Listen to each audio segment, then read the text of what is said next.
I think this franchise is unique in the sense that, you know, you have the ability to see these kind of things for real, and that's a real honor to see Neil and his creature team working.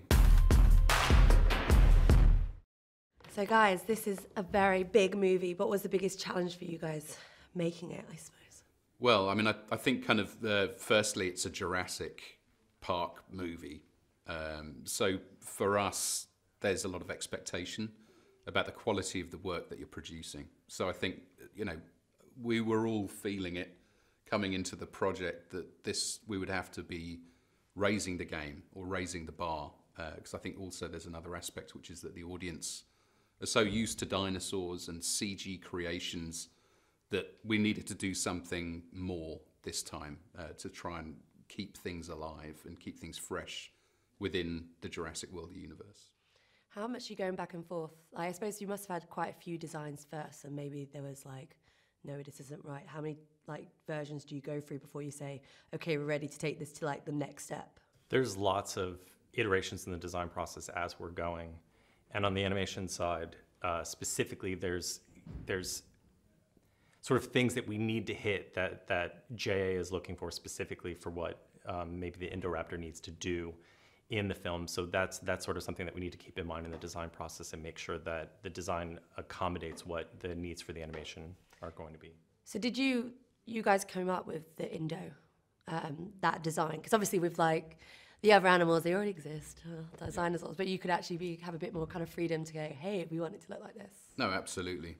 So the ILM art department were fully involved with production and with JA right from the outset of the project, and JA had some very specific design ideas that he wanted for the Indoraptor.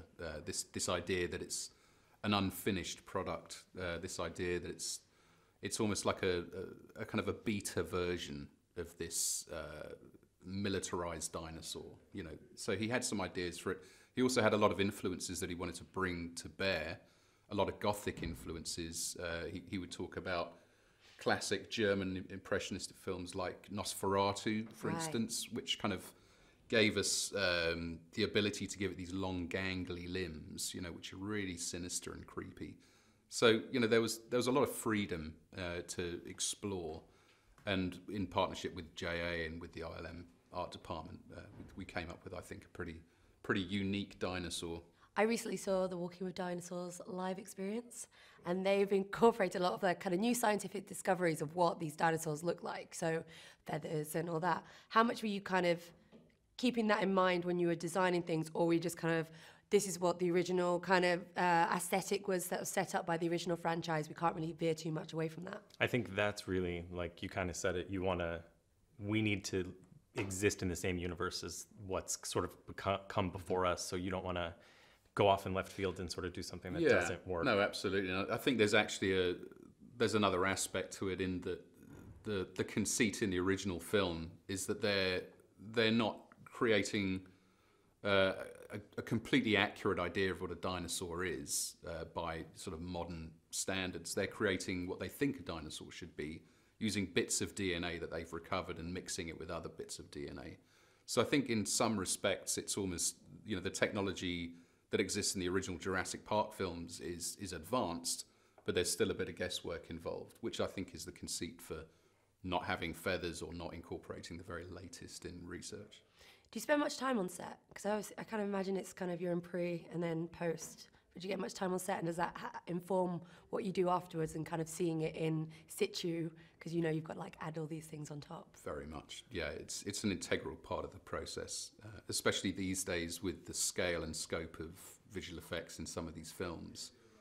You end up being pretty involved all the way through the process. So we're involved in pre-production, in the design aspect of things, how the planning of the shoot, how we're going to shoot certain aspects to be able to incorporate the visual effects later, and then through to the actual shoot itself, where we'll be there very much as a partner to the director, to the director of photography, you know, the production designer. You're an integral aspect of the filmmaking process.